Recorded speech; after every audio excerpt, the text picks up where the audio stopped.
Hello everyone, welcome back to our channel. তো এটা ছিল আমাদের কাশ্মীরের 5 নম্বর দিন। ওই দিনে আমাদের প্ল্যান আছে যে আমরা দুধপাত্রি যাব। এই যে ভিউটা আপনারা দেখতে পাচ্ছেন, এটা দুধপাত্রি পৌঁছানোর আগের ঠিক মুহূর্তে দেখুন দূরে দূরে ভেড়া চড়ছে আর চারিদিকে সবুজ পাহাড়ি গাছপালা, মাটির ওপর সবুজ ঘাসে ঢাকা, মানে খুবই সুন্দর। আর বলে রাখি, আগের দিন রাতে আমরা হোটেলে ডিনারে নিয়েছিলাম কাশ্মীরের সে বিখ্যাত মটন রোগান জুস। জানি না কী কারণে হোক, সকালবেলা উঠে জানতে পারলাম যে মামার শরীরটা ঠিক নেই। তো যেহেতু আগে থেকে আমাদের প্ল্যান ছিল যে ওই পার্টিকুলার ওই দিনেতেই আমরা দুধপাত্রি যাব, তো মামা বলল ঠিক আছে, আমি ওই টাইমটা হোটেলে রেস্ট নিই, তোরা তখন ঘুরে আয়। তো সেই মতো আমরা ব্রেকফাস্ট কমপ্লিট করে 9টার সময় হোটেল থেকে বেরালাম, সব রেডি হয়ে।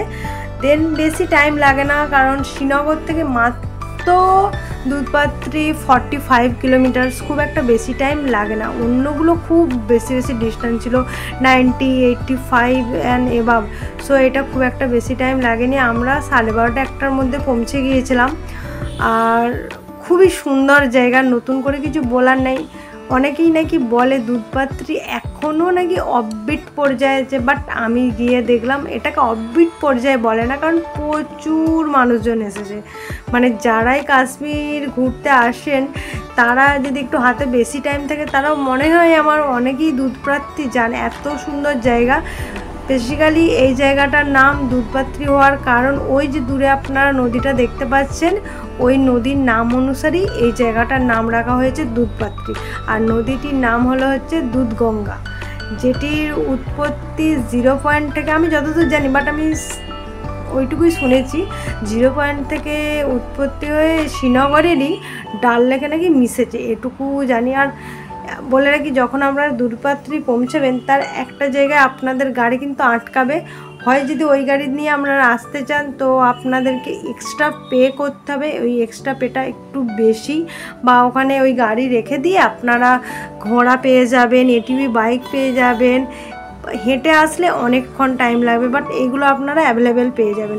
আর যদি মিলিটারির গাড়ি হয়, চার্জ অনেক কম লাগে, বা ফ্রিতেও পুরো ওরা সামনেতে নিয়ে আসতে দেয়। আর এই দেখুন চারিদিকের ভিউগুলো দেখুন। আর ওই দিনের ওয়েদার একটু মেঘলা ছিল, তো বৃষ্টিও হয়নি, বাট ওয়েদার একটু মেঘলা ছিল। বাট আমরা খুব এনজয় করেছি এই জায়গাটাতে, কারণ আমি একটু তো নদীর জলে হাত দিচ্ছিলাম। দুধগঙ্গাতে আসলাম তো নদীর জলে হাত দিচ্ছিলাম, প্রচণ্ড ঠান্ডা। একবার হাত দিয়ে পুরো হাত তুলে নিয়েছি। আর আপনারা অবশ্যই ঘুরে যেতে পারেন, কারণ খুবই সুন্দর, চারিদিকে শান্ত নিরিবিলি, খুবই সুন্দর জায়গা। আর এইদিকে আবার ঘোড়ায় করে যারা আসছিলেন, সেই ঘোড়াগুলোকে আমার নিচে নামাচ্ছে। আর বলে রাখি, এখানেই আমি যাওয়ার সময় দেখলাম এখানে প্যারাগ্লাইডিং হয়। বাট আমার করার ইচ্ছা ছিল, বাট খুব একটা বেশি আমাদের হাতে টাইম ছিল না। প্রচুর লাইন পড়েছিল প্যারাগ্লাইডিং করার জন্য, অতটা টাইম হাতে ছিল না, কারণ বললাম মামা একা আছে হোটেলে। দেন আমরা হোটেল থেকে ব্যাক করে শ্রীনগরের লোকাল মার্কেটিং একটু করব, সেই মতো আমাদের প্ল্যান আছে। তো আমি আর প্যারাগ্লাইডিংয়ে জন্য ওয়েট করে আমরা এখানে ঘুরে বেশিক্ষণ সময় আমরা কাটাইনি, খুবই অল্প সময় আমরা দুধপাত্রিতে ছিলাম। তার মধ্যে আমরা পুরোটুকু এনজয় করেছি। আর নদীটার ওই পাশে গেলে আরও সুন্দর ভিউ আসে, বাট আমরা ওই টাইমে ওই পাশে যেতে পারিনি, আমাদের হাতে টাইম কম ছিল।